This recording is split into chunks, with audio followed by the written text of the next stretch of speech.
MIM के लाल भाई ने तृणमूल कांग्रेस के रहनुमा और हावड़ा से member of parliament Prasoon Mukherjee से मुलाकात की और गरीबों के तहरीक में शामिल होने के लिए उनसे अपील की। इतना वक्त तो रोका गया झोपड़पट्टी को, लेकिन आइंदा कैसे इन लोगों को बचाया जाए और इनको घर को बनाया जाए, इसको सोचते हुए हमने आज अपने हावड़ा के एमपी प्रसून मुखर्जी साहब से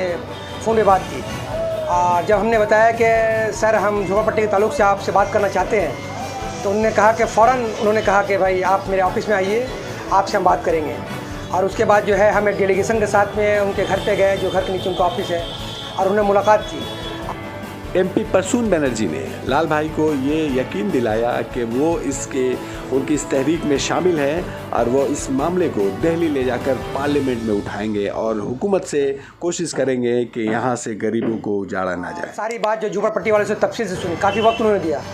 और उसके बाद उन्होंने कहा कि भाई हम आपके साथ हैं इस लड़ाई में और आपका आशियाना को जड़न नहीं देंगे, और इसको लेकर हम जो है पार्लियामेंट में भी बात उठाएंगे, और ज़रूरत पड़ने पे जो है आप जो लड़ रहे हैं उसके साथ लड़ाई में आपके साथ देंगे, और आपका प्रोटेस्ट में हम जो है बैठेंगे भी। जैसा कि आप जानते हैं, हावड़ा टीकियापाड़ा के ईएम बाईपास के करीब बंदरपट्टी के लोग बरसों से रेलवे की खाली पड़ी ज़मीन पे रहते आ रहे हैं। अब रेलवे वालों ने उन्हें खाली कराने का ऑर्डर दे दिया है और कई बार उन्होंने उन्हें उजाड़ने की कोशिश भी की, सियासी तौर पर भी कोशिश की और फोर्स की मदद से भी वहाँ उन्हें उजाड़ने की कोशिश की। लेकिन इस दौरान लाल भाई उनके लिए मसीहा के तौर पर उभर कर सामने हैं और उस वक्त से लेकर अब तक लाल भाई इनके लिए तहरीक चला रहे हैं। जैसा कि आपको मालूम ही है कि तकरीबन 1 महीने से ज़्यादा का वक्त हो गया है, और झोपड़पट्टी वालों के लिए हम लोग जो है पुरजोर ताकत के साथ में अपने साथियों के साथ में उन लोगों का साना मसाना खड़े हैं। अब जब वक्त गुजर रहा है, एक हालात जो है नहीं बन रहा उन लोगों को लेकर, तो ये बात उन्होंने कही, और इस बात को लेकर जो है जितने भी झोपड़पट्टी वाले थे वहाँ पर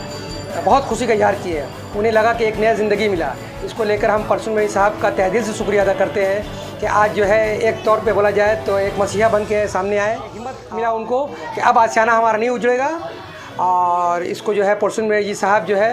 अपनी ताकत से बोलिए, अपनी लगन से बोलिए, इंशाअल्लाह बचाएंगे। एमपी प्रसून बनर्जी ने इस मामले को पार्लियामेंट में उठाने का भी वादा किया है। बिल्कुल, जैसा कि उन्होंने वादा किया कि भाई हम जो है पार्लियामेंट में इस बात को उठाएंगे, और उठाएंगे ही नहीं बल्कि जो है आपके साथ इस प्रोटेस्ट में शामिल है, जरूरत पड़े तो हम वहाँ पर आपके साथ बैठेंगे, हालात पैदा हुआ तो। इस पर हमने कहा कि सर देखिए, आप झोपड़पट्टी तो बचाना है, और सरकारी योजना के तहत जैसे मकान दिया जाता है, तो इसको अगर दिलवाएं तो और भी अच्छा होगा। तो उन्होंने यही बात कहा कि आप यहाँ के एमएलए से मिलिए, और हमने कहा कि सर ज़रूरत पड़ने पे हम जाके ममता बनर्जी से मिलेंगे, तो उन्होंने कहा कि हाँ ठीक है, आप मिल सकते। लाल भाई ने इस मामले को लेकर हावड़ा के एमएलए अरूप राय से भी मुलाकात करने का फैसला किया है।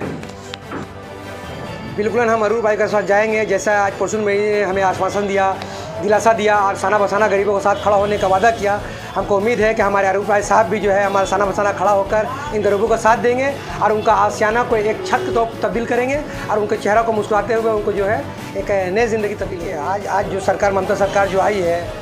आप ये समझ लीजिए कि मुसलमानों का पूरा वोट उनको पड़ा है, और इस उम्मीद से पड़ा है कि आज जो है ये बेहतर सरकार साबित होंगी। और हम मुसलमानों का साथ, खासकर हम मुसलमान ये बात कहते हैं कि हमारा मसाल हल करने में ममता बनर्जी का बहुत बड़ा हाथ हो।